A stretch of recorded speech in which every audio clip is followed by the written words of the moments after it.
Hello friends, કેમ છો બધા? મજામાં ને? આજે હું એક નવી રેસીપી લઈને આવી છું, જે છે ભાતના પરોઠા. આપણે લેફ્ટ ઓવર રાઈસ વચ્ચે હોય તો આપણે એની પરોઠા બનાવીએ છીએ. તો અહીંયા મેં 2 મરચાં અને 1 ઇંચ આદુના ટુકડાને કટ કરીને એને ખાણીથી ખાંડી લીધું છે. તમે મિક્સરમાં બી એની પેસ્ટ બનાવી શકો છો અને ખાણીમાં બનાવી હોય તો ખાણીમાં બી એને કરી શકો છો. આપણે દરેકના ઘરમાં ભાત તો બચતા જ હોય છે ક્યારેક ને ક્યારેક, તો તમે એકવાર જરૂરથી આ રેસીપી બનાવીને ટ્રાય કરજો, બહુ જ સરસ લાગશે. આમાં મેં થોડુંક એવું સરીક મીઠું એડ કર્યું છે જેથી કરીને ફટાફટ ક્રશ થઈ જાય. તો અહીંયા હું આદુ મરચાંની પેસ્ટ બનાવી લઈશ, તો તમે જોઈ શકો છો આપણી આદુ મરચાંની પેસ્ટ તૈયાર છે. હવે એને સાઈડમાં રાખીને એક વાસણ લઈશું, જેમાં મારા લેફ્ટ ઓવર રાઈસ છે એ એમાં એડ કરી દઈશું. મારા અહીંયા 1 વાટકી જેટલો લેફ્ટ ઓવર રાઈસ છે. એની અંદર આપણે બધા મસાલા એડ કરીશું. મેં 1 ટેબલસ્પૂન જેટલું મરચું એડ કર્યું છે, કેમ કે આપણે લીલું મરચું એડ કર્યું છે એટલા માટે. 1 ટેબલસ્પૂન જેટલું ધાણા જીરું એડ કરીશું. 1/2 ટેબલસ્પૂન હળદર એડ કરીશું. 1/2 ટેબલસ્પૂન હિંગ એડ કરી છે.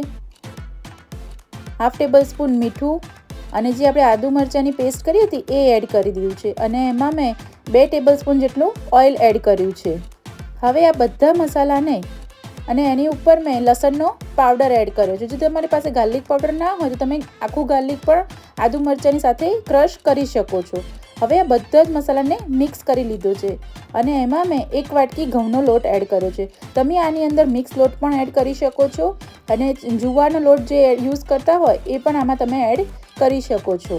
તો અહીંયા હું રોટલીનો લોટ મિક્સ કરી લઉં છું.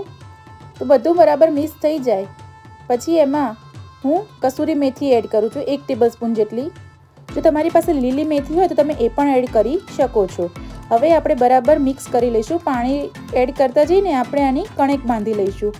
આની કણેક થોડીક એવી રોટલીના લોટ કરતાં થોડીક કડક બાંધવી, જેથી કરીને ભાતના લીધે એલાર મૂકતો હોય છે એટલા માટે. અહીંયા તમે જોઈ શકો છો આપણી કણેક બંધાઈ ગઈ છે ને કેટલી સોફ્ટ છે. આ પરોઠા એકદમ સોફ્ટ બનતા હોય છે. તમે એકવાર જરૂરથી ટ્રાય કરજો અને આને તમે ચા સાથે પણ ખાશો તો પણ બહુ મજા આવશે. તો અહીંયા મેં એક ગુલ્લું કરી લીધું છે અને તવી ગરમ કરવા પણ મૂકી દીધી છે. તો હવે થોડો લોટથી ડસ્ટ કરીને આપણે આને વણી લઈશું. જો તમને મારી આ રેસીપી ગમી હોય તો લાઇક, શેર અને સબસ્ક્રાઈબ જરૂરથી કરજો. અને બીજી કોઈ આવી રેસીપી જોઈતી હોય તો તમે મને કમેન્ટમાં જરૂરથી જણાવજો. તો તમે અહીં જોઈ શકો છો કે પરોઠું એકદમ ઇઝીલી વણાઈ જાય છે. એને વણતા સહેજ પણ તકલીફ નથી પડતી. તો તમે એ જોઈ શકો છો પરોઠાની થિકનેસ કેટલી છે. તો તવી ગરમ થઈ ગઈ છે એટલે મેં પરોઠું એડ કરી લીધું છે.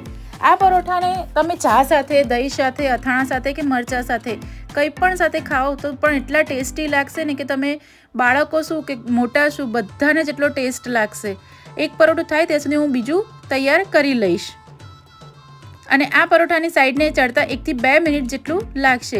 આછા બ્રાઉન સ્પોટ આવે પછી આપણે એને પલટાવી દઈશું. તો અહીંયા તમે જોઈ શકો છો એક સાઈડ પર થઈ ગઈ છે અને બીજી સાઈડ પલટાવીને તેલ એડ કરી લીધું છે. અહીંયા મેં 1 ટેબલસ્પૂન જેટલું તેલ એડ કરીને આપણે પરોઠાને તેલમાં ચડવી લઈશું. તો તમે અહીંયા જોઈ શકો છો કે પરોઠાની બંને બાજુ બ્રાઉન કલરના સ્પોટ્સ આવી ગયા છે. એટલે આપણે જે પરોઠું શેકાતું હોય એ પ્રોપર શેકાવા લાગ્યું છે. તમે પણ આ એક રીતે નવી રીતે ટ્રાય કરજો ભાતના પરોઠા, જે ખાવામાં એકદમ ટેસ્ટી લાગે છે. બાળકોને ટિફિન બોક્સમાં બી ભરવા હોય તો બી તમે સવારમાં ભરી શકો છો લેફ્ટ ઓવર રાઈસ હોય તો. જો હું અહીંયા તમને બતાવું તો આપણું પરોઠું તૈયાર છે. આપણે એને સર્વ કરીએ. જો તમને મારી મમ્માનો વિડીયો ગમ્યો હોય તો લાઈક, શેર અને સબસ્ક્રાઈબ કરજો. Thank you.